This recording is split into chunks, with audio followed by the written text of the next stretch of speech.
चलिए पढ़ते हैं थर्मल इक्विलिब्रियम को। इससे पहले हमने टेम्परेचर को पढ़ा, क्या होता है बेसिकली टेम्परेचर का। हमने देखा क्या जो काइनेटिक एनर्जी का मेजरमेंट होता है बेसिकली टेम्परेचर। जीरोथ लॉ में जाने से पहले दो तीन टॉपिक हैं उसको पढ़ लेते हैं। पहले हम एनर्जी को पढ़ लेते हैं, ठीक है। एनर्जी से समझने से पहले एनर्जी तो खैर अंग्रेजी वाला जो हमने अंग्रेजी में पढ़ा था, अब हिंदी मीडियम के लिए बेसिकली इंग्लिश के लिए। हाँ, तो क्या है टेम्परेचर, क्या है, ठीक है। एनर्जी को पढ़ा क्या है कि कैपेसिटी टू डू वर्क। तो वर्क की कैपेसिटी, पहले वर्क को समझ लेते क्या है तो उसके बाद आसानी होगी। ये तो उसका था अंग्रेजी का।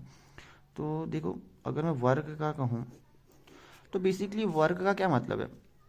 वर्क का मतलब है कि जैसे बेसिक डेफिनेशन तो कहती है कि जब कोई फोर्स, हम कोई एक्शन कर रहे हैं किसी अपोजिंग फोर्स में, यानी कोई ऐसा फोर्स जो हमें रोक रहा है काम को करने से, हम उसके अगेंस्ट कोई एक्शन कर रहे हैं तो हमने क्या किया, हमने वर्क कर रहे हैं बेसिकली। वही तो है ना, वर्क का मतलब वही है। वैसे तो है कि फोर्स इन डिस्प्लेसमेंट मन, तो मतलब तो वही है ना कि हमने कुछ फोर्स के अगेंस्ट हमने कुछ कार्य किया। जैसे अगर हम ध्यान से देखें तो कोई कहीं भी वर्ग का तुम एग्जाम्पल ले लो तो क्या होता है, हम क्या करते हैं, हम किसी फोर्स के अगेंस्ट ही तो काम करते हैं। जैसे मैंने कहा कि मैं ग्रेविटी के अगेंस्ट ही तो मैं इस चीज़ को उठा रहा हूँ, तो यही तो मैंने वर्क किया ना, क्योंकि मैंने ग्रेविटी जो नीचे को खींच रही है मेरे को ये पेन लेने से, तो मैंने उसके अगेंस्ट काम किया, तो यही वर्क है। जैसे तुम मान लो तुमने कहा, तुमने अपने पहले कमर में रस्सी बांधी और मान लो कि कहीं पोल पे तुमने लगाया या रबड़ बांधा, ठीक है, जैसे हम जिम में करते हैं। तो तुमने क्या किया, तुम्हें फोर्स पीछे की तरफ खेला, टेंशन तुम्हारी खींच रही है, तो तुमने फिर भी क्या किया, उसके अगेंस्ट तुमने कुछ कार्य किया, तभी तुमने कार्य किया। जैसे कुछ भी काम है, जैसे तुमने कुछ भी किया, जैसे पुशअप सी लगाया, तुमने भी तो कुछ फोर्स के अगेंस्ट काम किया ना। तो जब भी कोई अपोजिंग फोर्स के अगेंस्ट तुम काम करते हो, एक्शन करते हो, वो क्या कहलाता है, वर्क कहलाता है। यानी कि वर्क इज कॉल्ड एक्शन। मैंने वर्क है, बात एक ही है, एक्शन अगेंस्ट अपोजिंग फोर्स मान लो, मतलब जो रोकने वाला फोर्स है ना, तो ये क्या कहलाएगा, यही कहलाता है वर्क बेसिकली, ठीक है। अब देखो, अब बात करते हैं एनर्जी। तो एनर्जी का क्या है, एनर्जी का डेफिनेशन कहते हैं कि कैपेसिटी टू डू वर्क, यानी कि जो वो कैपेसिटी कि जो तुम्हारी वर्क के लिए, जो तुम्हारी जो जिस वजह से जो तुम कार्य किया, जो तुमने वो जो जिस वजह से तुम कार्य कर रहे हो वही एनर्जी है। मतलब कि इसकी कैपेसिटी जो है वही वर्क की जो कैपेसिटी है, वर्क करने की जो कैपेसिटी है, work capacity to do work, वो क्या कहलाता है, एनर्जी। मतलब अब देखो इसका तुम सिंपल से एग्जांपल समझ सकते हो। मान लो जिस समय तुम चल रहे थे, ये से समझो ना, ये तुम्हारी, ओ भाई क्या बनी, ये समझो, हाँ अबे यार, हाँ ये ठीक है, ठीक है, हाँ ये मेरी सीढ़ी है, ठीक है, बहुत प्यारी सीढ़ी है। अब तुम फिलहाल के लिए यहाँ पर हो, तुम्हें जाना है यहाँ पर। अब तुम्हारी एकदम फ्रेश हो, कुछ नहीं, तुमने वर्क नहीं किया तो तुम्हारी एनर्जी समय, ठीक है। अब तुमने गए गए गए गए गए गए यहाँ तक है, तुम यहाँ तक पहुँच पाए, चलो यहीं तक पहुँच पाए, ठीक है। तो तुमने मैक्सिमम काम कर दिया। अब इसके बाद तुम एक कदम नहीं चल सकते, तो तुमने क्या किया, इसके बाद का तुम एक एक्शन नहीं कर सकते, तो तुमने यहाँ से लेके यहाँ तक किस कारण की, जो तुमने क्षमता थी, यही जो तुम्हारी कैपेसिटी थी, यही क्या एनर्जी, तुम जिस कारण से तुमने एक्शन किया, तो वो जो एक्शन करने का कॉज है, यानी पेट्रोल है समझ ली तुम्हारी गाड़ी का, तो वही क्या है, एनर्जी है, ठीक है। तो एनर्जी का मतलब ही वही कि जो तुम कैपेसिटी, तुम्हारी जो मैक्सिमम कैपेसिटी है काम करने की, तुम इसके अलावा कुछ नहीं, इसके आगे तुम नहीं कर सकते। तो इतने तक जो तुम्हारे जीरो से लेके यहाँ तक की जो तुम काम करे वही वर्क है।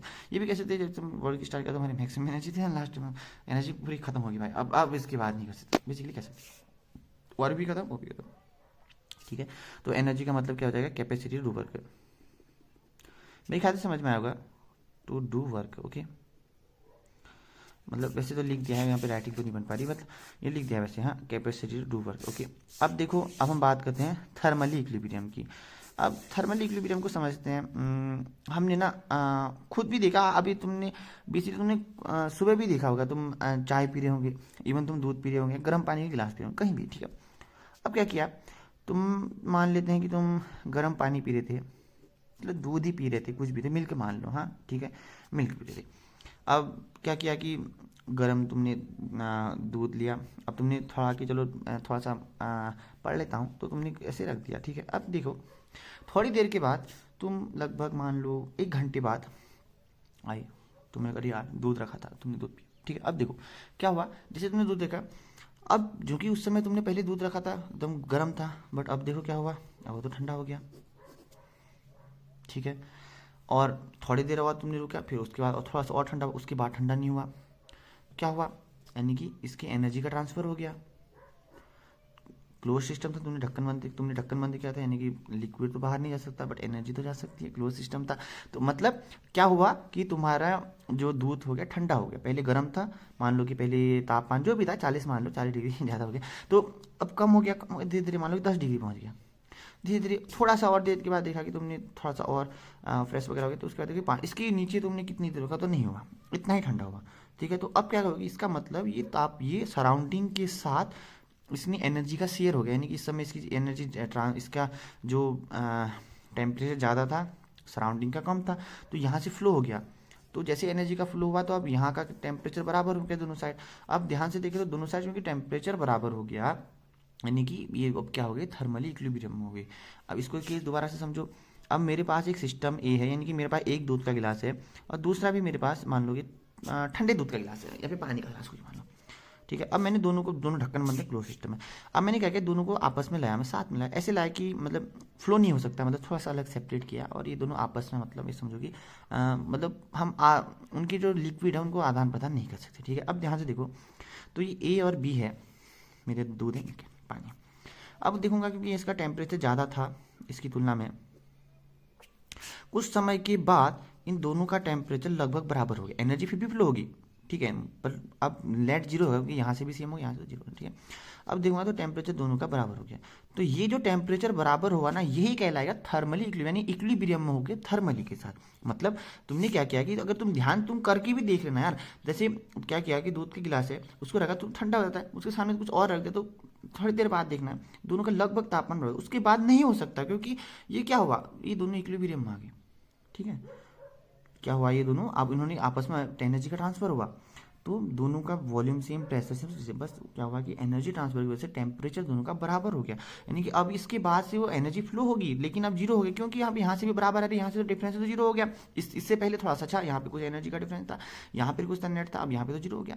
क्योंकि मतलब मैं क्या कह रहा हूँ समझो कि जब यहाँ पे आपने देखा कि दूध अब इसके बाद ठंडा नहीं हो रहा है, यानी कि अभी इक्विलिब्रियम अपने पड़ोस वाले के साथ, सराउंडिंग के साथ, अब ये क्या हुआ, एकदम मतलब एकदम बातचीत चल रही थी, क्योंकि इक्विलिब्रियम में हो गई। तो ये जो कहलाएगा, ये कहलाएगा थर्मली इक्विलिब्रियम। ठीक है, मतलब इक्विलिब्रियम में किस में है, थर्मली। मैं नोट्स पढ़ाता हूँ कि बहुत बकवादी कर ली, बहुत बातें कर ली। देखो क्या है, thermal equilibrium means due to energy transfer temperature of A बराबर temperature of B called thermal equilibrium. थोड़ा सा और डिटेल से यानी कि देखो मेरे पास एक सिस्टम, इस सिस्टम यहाँ पे टेम्परेचर बढ़ा था, दोनों का सीमा के देखो, when system A and system be placed each other with since both are closed system so the energy only flow. ठीक है, closed system, okay, we see that the temperature of A is equal to temperature of B is called due to temperature difference due to energy transfer, the temperature B is called thermal equilibrium, and still the energy transfer but the net vice versa, but the net change is zero because both are same energy level, तो difference है zero. So I hope you understand कि आपको क्या समझ में आया होगा। Heat का मतलब तो वही है कि जैसे हीट फ्लो हुई, बेसिकली हीट का मतलब क्या है कि टेम्परेचर डिफरेंस में जो एनर्जी का फ्लो होता है ना, वही हीट है, ज़्यादा कुछ नहीं है, बस टर्म है भाई, वो ज़्यादा कुछ नहीं। तुमने इसको आज से कहा कि मैं आज से इसको थर्मल इक्विलिब्रियम कह दिया, बहुत चल तो पहले से रहा है, बस कह दिया, कह लो, कहने में क्या जा रहा है। तो अब हम अगले ना जीरो फ्लो को पढ़ेंगे, देन उसके बाद हम थर्मोडायनेमिक्स का थोड़ा सा और आगे जाएंगे, थोड़ा और आगे जाएंगे, फिर उसके बाद हम सीधा एकदम जब क्वेश्चन करेंगे, तब तक के लिए अगर फंडा क्लियर हो गया तो क्वेश्चन तो एकदम क्या ही बनेंगे, मजा आएगा। तो मिलते हैं, तब तक के लिए बाय बाय। अगर आपको अच्छा लगे तो लाइक शेयर सब्सक्राइब जरूर करें, और कमेंट में अगर कुछ भी डाउट हो तो जरूर बताएं, और कोई भी फीडबैक देना तो कमेंट जरूर बताएं कि यार कुछ भी प्रॉब्लम है तो बताना जरूर। मिलते हैं, तब तक के लिए बाय बाय।